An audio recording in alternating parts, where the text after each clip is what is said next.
पूजयायो देवाः महावीरो महाबला ज्ञान गुण भक्ति संगमो श्री हनुमते नमो नमः।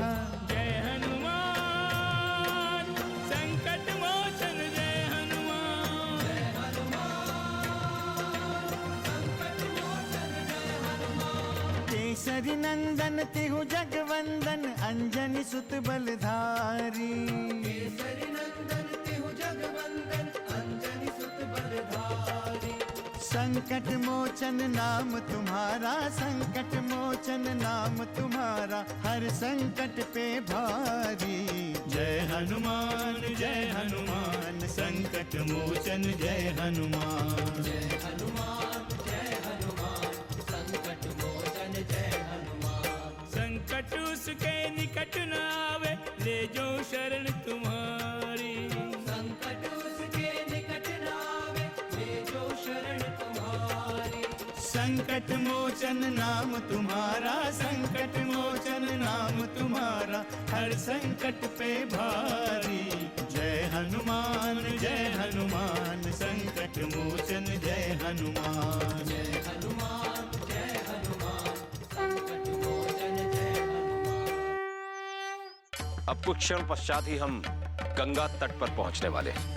महर्षि प्रज्योत ने कहा था कि इस मार्ग में बहुत राक्षस है, पर कोई दिखाई क्यों नहीं दे रहा? उचित समय पर वो अवश्य दिखाई देंगे। महर्षि विश्वामित्र ने कुछ अवश्य सोचा होगा, तभी उन्हें अपने साथ लिया है। न जाने कितने हमारे ऋषि महर्षि उसका ग्रास बन चुके हैं। उसका अंत तो बहुत पहले करना चाहिए था। उसका नाम है ताड़का। उसके सहस्त्र राक्षस गण उसके संकेत पर इस वन प्रदेश में उत्पात मचाया करते हैं। कई बार उन्होंने हमारे आश्रम पर आक्रमण करने की कोशिश की। तुम्हारे भक्त सखा और सहचर हनुमान को भी उसने बंदी बनाने का प्रयास किया था, किंतु वो सफल नहीं हो सकी। आप अभी तक उसे कैसे सहन करते रहे गुरुदेव? क्षमा करें गुरुदेव, पर मेरी एक जिज्ञासा है। आप जैसे ऋषियों के पास शस्त्र भी है और साधना की शक्ति भी, पुनः अन्याय के विरुद्ध क्यों नहीं लड़ते? क्यों नहीं संहार कर देते उन समस्त राक्षसों का जो निर्दोष प्राणियों का ग्रास बनाते जा रहे हैं? तुमने बिल्कुल सही प्रश्न किया है राम। प्रकृति की भी विचित्र लीला है राम। ये किसी भी प्राणी को समस्त शक्तियां नहीं प्रदान करती। जो चिंतन और साधना करता है, न्याय अन्याय पर विचार करता है, उचित और अनुचित का निर्धारण करता है, उसका कर्म पक्ष पीछे छूट जाता है। यदि इस प्राकृतिक सत्य की अनदेखी करके हम ऋषि महर्षि राक्षसों से युद्ध करने लगे तो कदाचित हमें निराशा ही होगी। समझ गया गुरुदेव, प्रकृति के इस सत्य पर हमने कभी सोचा ही नहीं था, किंतु हमने इस पर गंभीरता से चिंतन मनन किया है और उसी का परिणाम है कि आज हम तुम्हारे जैसे योग्य कुमार को यहाँ लेकर आए हैं, जिसमें चिंतन भी है और कर्म भी। तुम्हारी योग्यता का अनुमान मैंने ही नहीं, तुम्हारी माता केकई ने भी किया है। उन्होंने तुम्हारी योग्यता का संकेत हमें बहुत पहले ही दे दिया था और तुम्हारे सखा सेवक सहचर हनुमान से मिलकर हमारे इस चिंतन की पुष्टि भी हो गई, जिसके परिणाम स्वरूप हम तुम्हें यहां लेकर आए हैं। ये एक अति महत्वपूर्ण सत्य है। हमें अपनी ही नहीं, समस्त मानव जाति की चिंता है, संपूर्ण आर्य संस्कृति की चिंता है।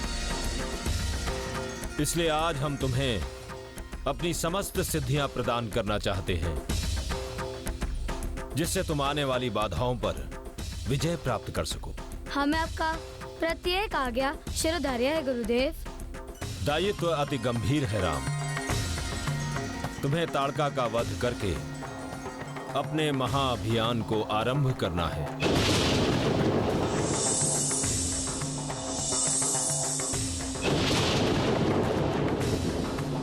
किंतु ताड़का वध से पूर्व हम तुम्हें वो शक्तियां प्रदान करना चाहते हैं जो तुम्हें किसी भी संकट से बचाएंगी, प्रत्येक विपरीत परिस्थितियों में तुम्हारी रक्षा करेंगी। आओ।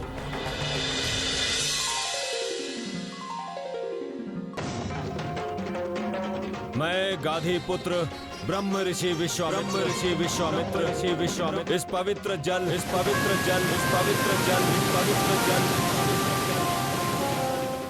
दसों दिशाओं और समस्त आकाश को साक्षी मानकर बल और अतिबल नामक दैवी शक्तियां तुम्हें प्रदान कर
मोचन जय हनुमान।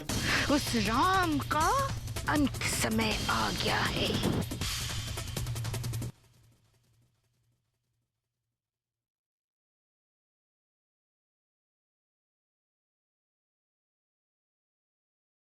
संकट मोचन जय हनुमान। वत्स राम और लक्ष्मण, वर्षों की कठोर साधना से प्राप्त बल और अतिबल दो विशिष्ट दैवी शक्तियां हैं, जिसके प्रभाव से अनवरत कार्य करते हुए भी तुम्हें थकान की अनुभूति नहीं होगी। भूख, प्यास और निद्रा तुम्हारे वश में होगी। तुम चाहे जागृत रहो या निद्रा में रहो, राक्षसी शक्तियां तुम्हारा स्पर्श भी नहीं कर पाएंगी। बल और अतिबल के प्रभाव से तुम्हारी शक्ति, तेज और धैर्य की समानता इस भूतल पर कोई नहीं कर पाएगा। ये दोनों शक्तियां समस्त ज्ञान विज्ञान की जननी है।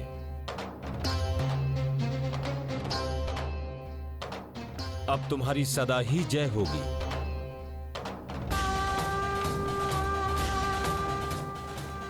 कल्याण मस्तु। आओ चलो वत्स।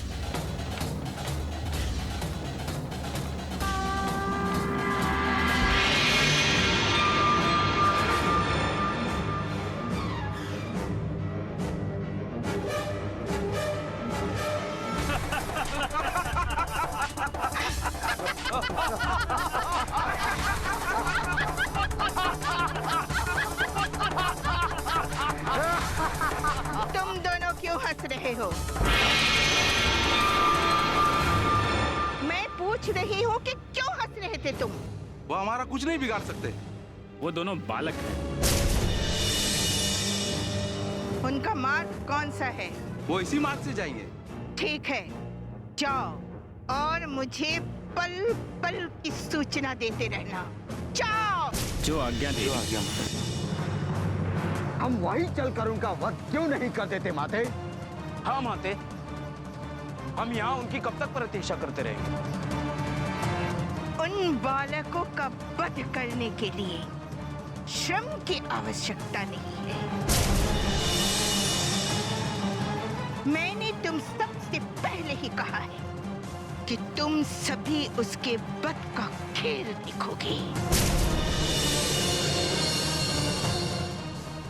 मैं अकेले ही उन दोनों को अपना ग्रास बनाऊंगी।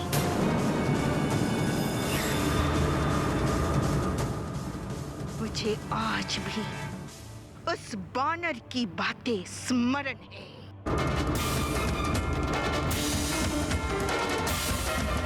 राक्षसों का अंत काल आ गया है। अब तुम सब अपने प्राणों की रक्षा करो। श्री राम तुम सबका संहार करेंगे। जय श्री राम। मैं उस राम का वध करके उसका मृत शरीर उस वानर के पास भेजूंगी। वो वानर जहां भी होगा उससे राम का मृत शरीर का ही दर्शन होगा। अब उसका अंत समय आ गया है,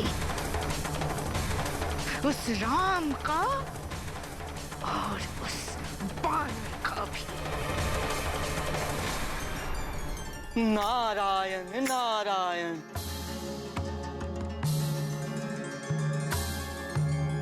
क्या बात है देव ऋषि, आपके मुख पर चिंता के भाव।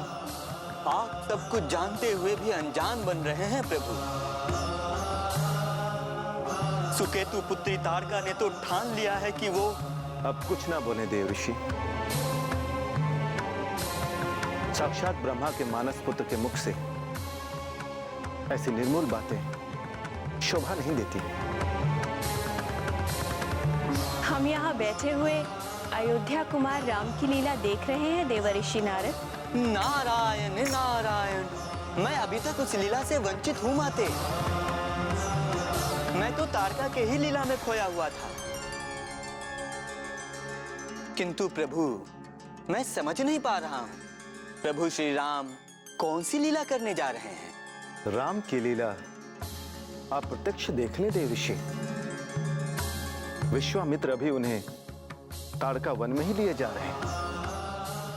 संकट मोचन जय हनुमान। इस समय तुम्हारा एकमात्र धर्म है राक्षस वध।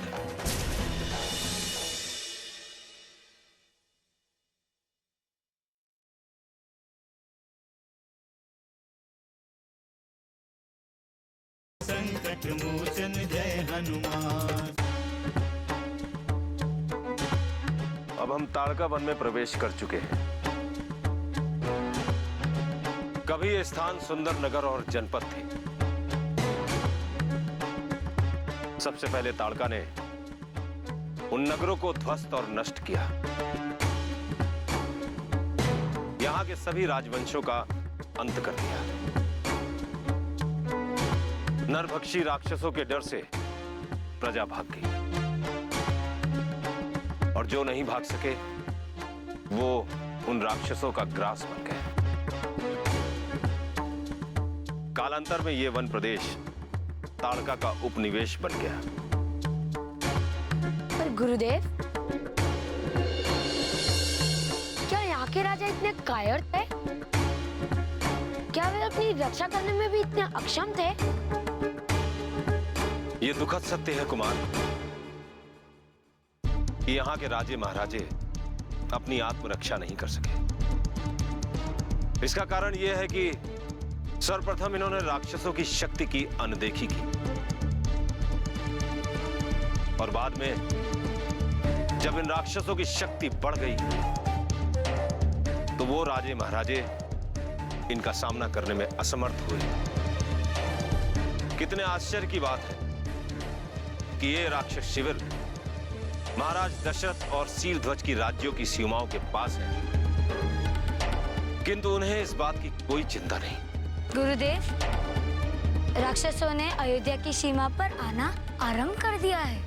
आए दिन कुछ न कुछ संकट तो पैदा ही करते रहते हैं। मुझे दुख इसी बात का है राम कि महाराज दशरथ को इस बात की कोई चिंता नहीं है। यदि इन राक्षसों का अंत उचित समय पर नहीं किया गया तो भविष्य में बहुत ही अनर्थ होगा। आप चिंता ना करें गुरुदेव। अब ये समय कभी भी नहीं आएगा।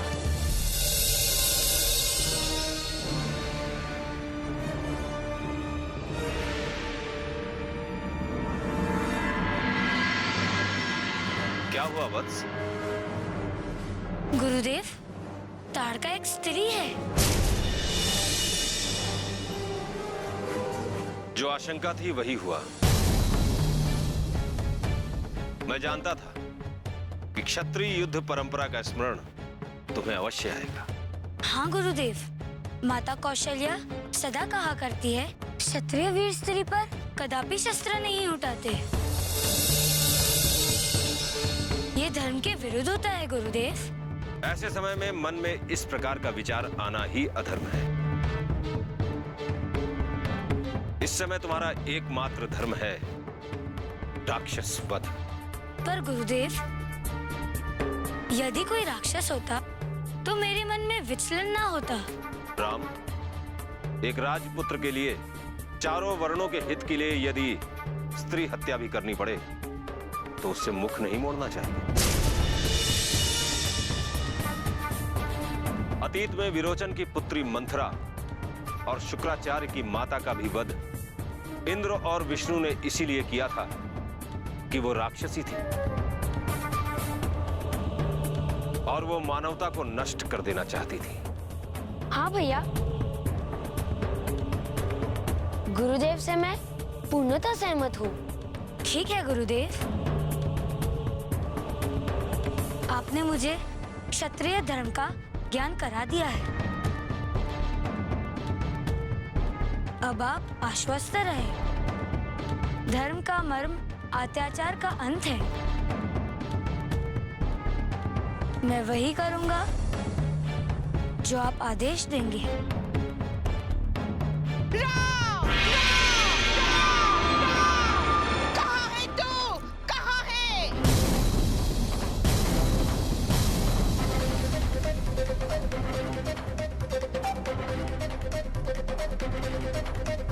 महर्षि, आज तेरा भी अंत है। तू भी मरेगा। आदेश दे गुरुदेव, प्रहार का आदेश दे। अरे बालक, तू मुझे इन खिलौनों से डराना चाहता है? हाँ?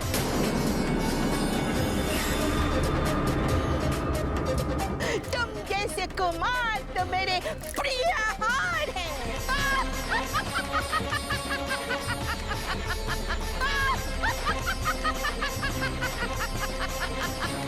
लक्ष्मण, राम के निर्णय की प्रतीक्षा करो, वो उचित निर्णय लेंगे।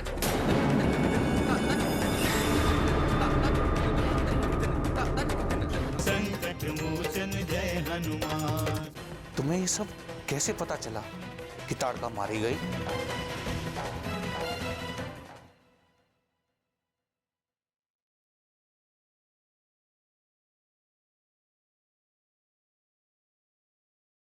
संकट मोचन जय हनुमान।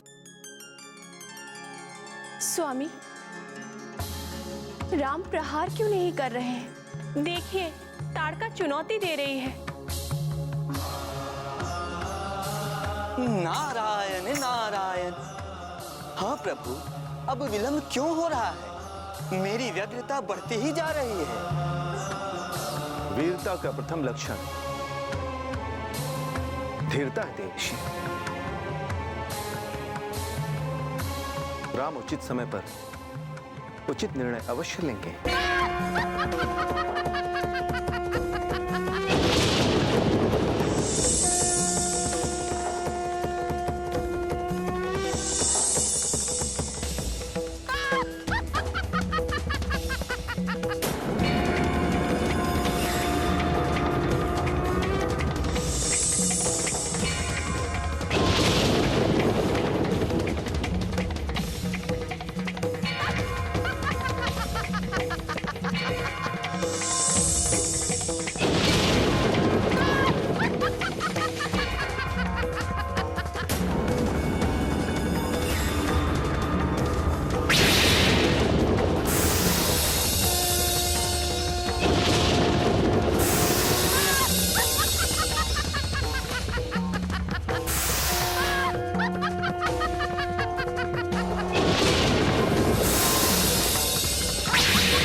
पिताश्री ताड़के मारी गई। क्या हो गया है पुत्र? क्या हुआ? पिताश्री मैंने कहा था ना, श्री राम उसका अवश्य वध करेंगे। वो उनसे बच नहीं सकती और मेरा कहा सच हुआ पिताश्री। अंत में ताड़का मारी गई। तुम्हें क्या हो गया है पुत्र? कहां तुम और कहां श्री राम? तुम्हें ये सब कैसे पता चला कि ताड़का मारी गई? कोई स्वप्न तो नहीं देख रहे थे? मैं उन्हीं का ध्यान कर रहा था पिताश्री। मुझे स्वयं श्री राम ने दर्शन दिए। उनके साथ महर्षि विश्वामित्र और भैया लक्ष्मण भी थे। मैंने देखा कि उन्होंने एक ही बार में ताड़का का अंत कर दिया। यदि ये सत्य है तो ठीक ही हुआ। उस दुष्ट राक्षसी के वध से सिद्धाश्रम में आतंक का अंत हो गया पुत्र। किंतु इसमें तनिक भी संदेह ना कीजिए पिताश्री, यह सत्य है। श्री राम और तुम्हारी सदा जय। हम तो हमेशा यही कामना करते हैं।